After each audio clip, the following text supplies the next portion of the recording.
अस्सलाम वालेकुम रहमतुल्लाहि व बरकातुहू। सियासी दर्जा हरारत और जो सूरत हाल पैदा हो रही है, इसके मजम्मत और इसको अफसोसनाक कहना अतराफ़ से ये बेजा नहीं होगा, लेकिन कुछ हक़ाइक़ ऐसे हैं कि जिनके ऊपर तबसरा भी बर वक्त ज़रूरी हुआ करता है। ये बात दुरुस्त नहीं है कि आलू प्याज का भाव, हम जो आम लोग हैं, गरीब लोग हैं, घोटों गाँव देहातों में रहने वाले लोग हैं और मुश्किल से अपने 2 वक्त का खाना खा सकने वाले लोग हैं, हमें आलू प्याज के भाव से ताल्लुक़ है। अब जहाँ तक ताल्लुक़ है इदारे का और इदारों का, तो इदारों की अहमियत होती है। अफ़वाज पाकिस्तान पाइंदाबाद हैं, पाइंदाबाद रहेंगे और मुमलकत खुदादाद क़यामत का सूरज तुलू होने या निस्फ़ नहार पे आने तक कायम है और दोनों लाज़िम मलज़ूम हैं। सरबराही जनरल बाजवा कर रहे हूँ या सरबराही जो नया नाम लिया जा रहा है लेफ्टिनेंट जनरल शाहीन साहब का, वो कर रहे हूँ, लेकिन बहरहाल कुछ वक्त ऐसे होते हैं जहाँ पे बाज़ इक़दामात करने उनका वो सही वक्त नहीं होता। अब जैसा आप ये देख लें कि अरसा 3.5 या पौने 4 साल में लेई के ऊपर जो सड़क है उसकी बात जो है वो नहीं हो सकी। आखिरी वक्त में ये बात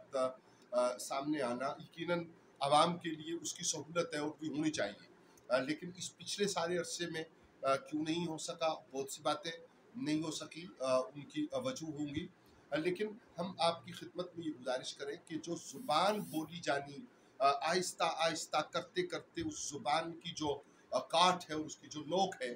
उसने तो ऐसा माहौल पैदा कर दिया है कि जिस तरह को बिल्कुल परले दर्जे की सास और बहू की लड़ाई हो, और वो हैसियत और वो अंदाज जो है वो पॉलिटिशियंस ने, जिनके ज़िम्मा मुमलिकत है, जिनके ज़िम्मा कानून साजी है, जिनके ज़िम्मा एक अच्छा राह उसका इंतखाब करना है, कहाँ से बात शुरू की जाए, किसका नाम लिया जाए, किसे छोड़ा जाए। हज़रात, ख़वातीन व हज़रात, यहाँ पे ज़रूरत इस बात की नहीं है कि आप अपनी वाबस्तगियों के एतबार से इस बात को देखें। वाबस्तगियों की वजह से जिन्होंने नोक की ज़ुबानों की नोक जो है वो तीर बना रखे हैं, उनसे हट के भी लोग हैं कि जो लोगों को बात दुरुस्त हो वो उन्हें मुनासिब लगती है। पहले शुरू में कहा गया कि अंसार नामी कोई जत्था है, काबिल मजम्मत था, ठीक बात नहीं थी, लेकिन फिर उसकी इंतहा ये आ गई कि सिंध हाउस के हमले की वजह से अहले सिंध को कहना पड़ा कि ये सूबा सिंध पर हमला है। ये इस तरह की चीज़ें इक़दाम उठाने से पहले बंदे को सोच लेना चाहिए कि हम जो करने जा रहे हैं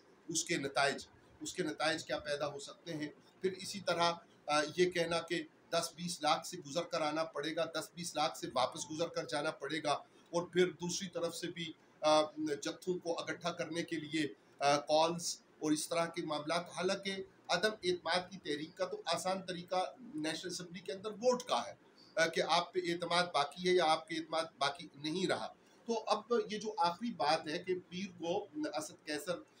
स्पीकर असम्बली जो है उस स्पीकर असम्बली के तौर पे एक्ट करें और 21 को हमने वहाँ बैठना है। असल में इस बात को भी इस तनाजुर में ज़रूर देखना चाहिए और परखना चाहिए कि एक तरफ शोकाज नोटिस जिन लोगों ने हुकूमती जमात को खैराबाद कह दिया या खैराबाद कहना चाहते हैं, उनको सर्व हो रहे हैं और उसके लिए एक टाइम पीरियड दिया जा रहा है। तो जाहिर है कि जो मफादात हैं, जब हुकूमती मफादात इस बात में है कि वो नोटिस सर्व होकर वो वक्त आ जाए, और अब यहाँ पे तो बहुत लंबी बात करने का मौका नहीं होता कि 63F की जो डेफिनीशन और जो तशरीह सामने आई और दीगर जो सेक्शंस हैं उनकी तशरीहात क्या हैं, और 18वीं तरमीम में फ्लोर क्रॉसिंग के हवाले से क्या बात थी और अब उसका इतलाक किस एतबार से होता है। ज़ाहिर है कि उसे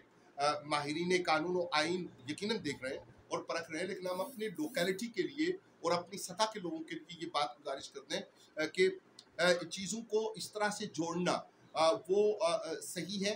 या जो लोग अपोजिशन में हैं, जो मूव लेकर आए हैं, जो अदम एतमाद लेकर आए हैं, उनका इंटरेस्ट तो इसमें होगा ना कि जो नोटिस आप सर्व कर रहे हैं और जो नई सूरत हाल कानूनी और आइनी तौर पे आप डेवलप करने जा रहे हैं, उससे पहले वो अपने मफादात का तहफ़्फ़ुज़ करें। तो अब ज़ाहिर है कि पॉलिटिकली आप अपने मफादात के तहफ़्फ़ुज़ के लिए हैंकी फैंकी कर रहे हैं, रॉन्ग वे जा रहे हैं, और वो अपने मफादात के तहफ़्फ़ुज़ के लिए रद्द अमल में आपसे ज़्यादा गलत ट्रैक पर और गलत रास्ते पे जा रहे हैं। तो ये रवैये ठीक नहीं है। आवाम देख रहे हैं और आवाम की यादाश्तें इतनी कमज़ोर नहीं है अवाम ने आपको आगे भी चलकर सपोर्ट या वोट करना है। सब लोग अंधेर नगरी में चौपट राज नहीं होता